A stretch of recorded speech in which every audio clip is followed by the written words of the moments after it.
A pa bi rekel, da recimo tukaj imam nek podatek, ne, da je depresija, recimo če greva na ekstrem tega spektra nezadovoljstva, prideva do recimo depresije, je glavni vzrok na svetu za bolezni in invalidnost. 300 milijonov ljudi je diagnosticiranih s tem. Ne?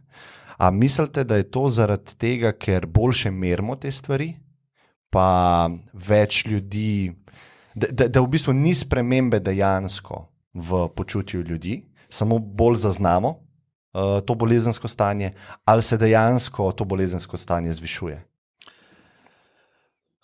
Gre za to, kaj hočemo ne niti slišati, ne? Kaj smo vprašali. Ne?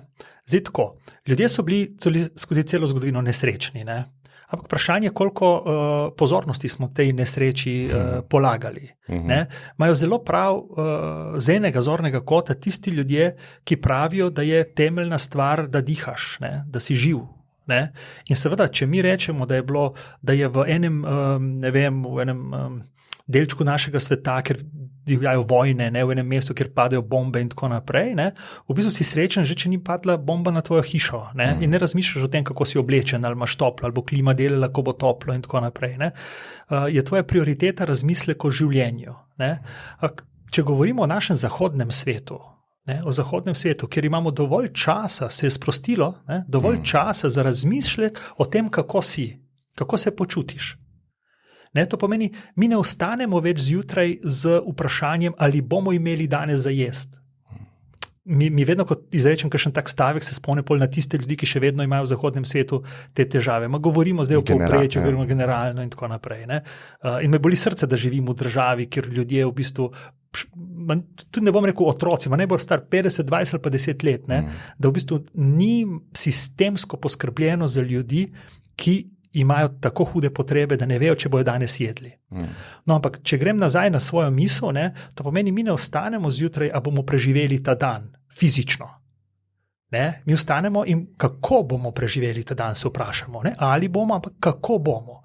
In seveda, ko se vprašamo, kako kakovostno bomo preživeli ta dan, ste seveda en odgovor na to, ni koliko kalorij bomo sprejeli in koliko kubikov bo imel ta avto in kakšen faktor zaščite ima izolacija naše hiše. Ampak se vprašamo, ali se bomo udobno počutili v teh razmerah. Torej se veliko več ukvarjamo z svojim čustvenim stanjem, ampak ne, kaj bi mi naredili, da bi bilo to čustveno stanje boljše, ampak zelo s to posledico. In hkrati zmotno mislimo, ne, če bomo imeli večjo hišo, več ladij, več vikendov, da bomo bolj srečni, bolj zadovoljni, ker jih bomo lahko uporabljali. Ampak se ne zavedamo, da jih ne moremo. Enkrat mi je en prijatelj rekel, ki je imel v enem takem obdobju življenja, ne, malo težjem, v materialnem smislu, ne, rekel, nimam kaj delati, hodim dol se sprehajati v marino, ne, in gledam, ne, koliko časa imam jaz, ne, ki bi lahko uporabljal te barke, ne, in koliko malo časa imajo tisti ljudje, ki imajo te barke in ne morejo sem priti, ne, če bi mi to malo zamenjali. Ne. Ja, in potem imaš še nekoga sponzorja, ki skrbi zate, da ti si lahko na barkah in tako naprej. Ne. Tako da to je ta sprevržena logika, ne, ko se ne zavedamo ravnotežja, ne, in ravno ta balans v življenjih, ne, je ključen za to, kako se mi počutimo. Mogoče še en podatek, je še bolj dramatičen, kot ste ga vi povedali. Ne. Tudi Nacionalni inštitut za javno zdravje v Sloveniji, literatura, tako naprej, govori o podatku, da približno 1/3 vseh odraslih ljudi, to pomeni od 18 let naprej, bo tekom svojega življenja imela obdobje, ki bo trajalo več kot 2 leti, z simptomi depresije. Torej v tem trenutku mogoče ta podatek, ne vem, od kje je prišel, ampak lahko drži. Ne? Svetovna zdravstvena, ja. Ja, ampak tisto, kar je bolj dramatično, je to, ne, da vsak tretji od nas, ne, bo eno obdobje v življenju, ne, ki bo trajalo vsaj 2 leti ali več, ne, trpel simptome depresije. In to je problem zahodnega sveta in to dejansko je ena najbolj zahtevnih bolezenskih stanj in tako naprej, ki se večinoma in žal, sicer nekdo bi rekel uspešno, ker zmanjšuje simptome depresivnosti, ne, zdravi z zdravili. Ne. Ampak to je posledica neurejenega življenja. Tvoje življenje še vedno stane neurejeno. Odnosi, zaradi katerih si ti v depresiji, ko vzameš tableto, niso nič boljši. Samo hudoti ni več tako. Ja, to, kar ste rekli, za 1/3 ljudi bojo imeli epizodo depresije. Ne? Meni se zdi to seveda katastrofalno, ampak en korak nazaj, kaj pa cel spektr tega nezadovoljstva? In težko je dati na tehtnico, a imamo 1/3 ljudi, ki bo eno obdobje v življenju imeli simptome depresije, ali pa imamo mogoče celo 60-80% ljudi, ki so generalno imajo občutek nezadovoljstva v svojem življenju. Ne? In jaz se sprašujem, kaj mi sploh, mislim, kakšen je ta pol naš projekt civilizacije, ne? Ki ne zna zadovoljevati, ali pa recimo bom tako rekel, da ne dam odgovornost na družbo, sili človeka v to, da pade v tako stanje nezadovoljstva, kljub vsej blagini, ki smo jo ustvarjali, pa so naši predniki umirali za nas, pa da imamo to svobodo in podobno. Ne?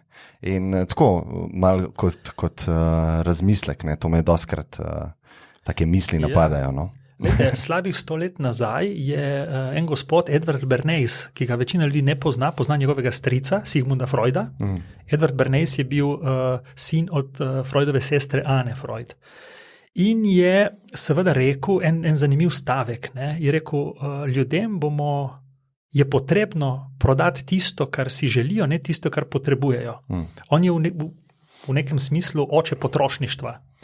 Ustanovitelj PR-ja oziroma marketinga. Bravo, tako. No, in v bistvu za tem famoznim stavkom v bistvu se je začelo potrošništvo v takim smislu, kot ga imamo danes. Ne? Torej, zato, da pa potrošništvo deluje, morate imeti relativno nesrečnega človeka.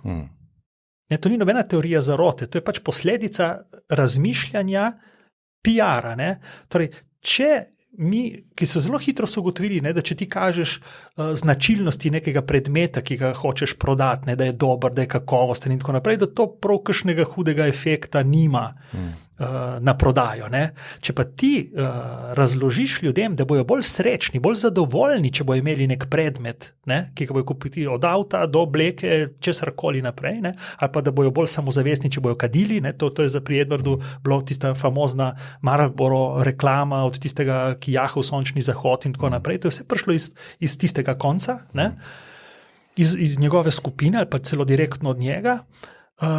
Ko so te stvari ugotovili, so ugotovili, da v bistvu idealen potrošnik je zmirno žalosten, zmirno jezen, zmirno razočaran, ne preveč, ne? Ker če ti preveč depresiji ležiš doma in nisi potrošnik. Moraš biti produktiven tudi. Tako, torej ravno prav. Ne? In to je ta način razmišljanja, ki se je izrazito potenciral na socialnih omrežjih danes, kjer v bistvu z tehnikami, ki ne stanejo nič, ti sebe, svojo podobo tako izpiliš, da nima nobene več zveze z realnostjo. In se hraniš z neko namišljeno podobo in všečki, ki pridejo na tvojo namišljeno podobo. In tisto, kar je zanimivo, celo denar ustvarja ta krog. Ampak tukaj človek ostane izpraznjen. To je še slabše kot sladkorna pena pa kokice za lakoto. Tam moraš vsaj reči polna usta, prazna ritma, tu ni ne polnih ust, prazna duša in tako naprej. In seveda te posledice potem, ko človek zdrsne v to okolje, kakšen naj bi bil, in kaj od začetka, seveda kakšne hlače bi moral kot najstnik imeti, da bi bil sprejet v družbo, kakšne superge in tako naprej, pol kakšna lica, kakšne senčila za ličnice, da bi izstople ven in tako naprej in kakšne kreme za oči, seveda do potem te transformacije čisto svojega telesa v neko idealno podobo, podobno neki zvezdniku, zvezdnici, influencerju in tako naprej, do potem tistega ekstrema, kjer si premožni ljudje začnejo, v bistvu jih moti ena guba, ki jo imajo in si ubrizgajo botok, zato ker pač ne vem. Včasih mi celo to, da sem psiholog, ne pomaga čisto dobro, da bi globino take odločitve razumel. Jaz razumem površinskost, izgleda, če vedno mlad, imam 50 let, bi rad izgledal 30. Jaz razumem to potrebo. Ta potreba izvira iz nesprejemanja sebe, iz nesposobnosti sprijazniti se s sabo. Ne zdaj s staranjem, z gubasto kožo in tako naprej, s sabo, takim kot sem. In to življenje v enem namišljenem svetu, v eni pravljici. Mišljeno je bilo tako, da otroci, ko smo majhni, živimo v pravljicah, premagujemo kot vitezi zmaje, osvobajamo princeske in tako naprej. Potem po puberteti greš v svet in začneš ta svet resnično živeti. In ta tehnologija nam omogoča, da še vedno živimo v tej pravljici, da v resnici nismo stari, da v resnici bomo zmagali tega viteza, v resnici smo lepi, v resnici smo mi ta princeska in mi ta princ, ne? Ker živimo še naprej. Mislim, vse je lepo, ne, če bi jaz kot nek pesnik, zdaj ali pa pisatelj rekel, da je lepo živeti v pravljici, da mi dva svojo ženo živijo pravljico svojega življenja. Odvisno, kakšna je pravljica. Tako, in bi to literarno izrazil neko svojo notranjost. Problem je, če ti misliš, da res to živiš. Mislim, da spiš v tem. A veš, da si v pravljici ali nisi, ne? Če jaz vem, da sem na dopustu, ko mi strežijo in tako naprej, je to super, če mislim, da to je moje življenje, ali pa da moje življenje mora tako biti, pa imam eno resno težavo.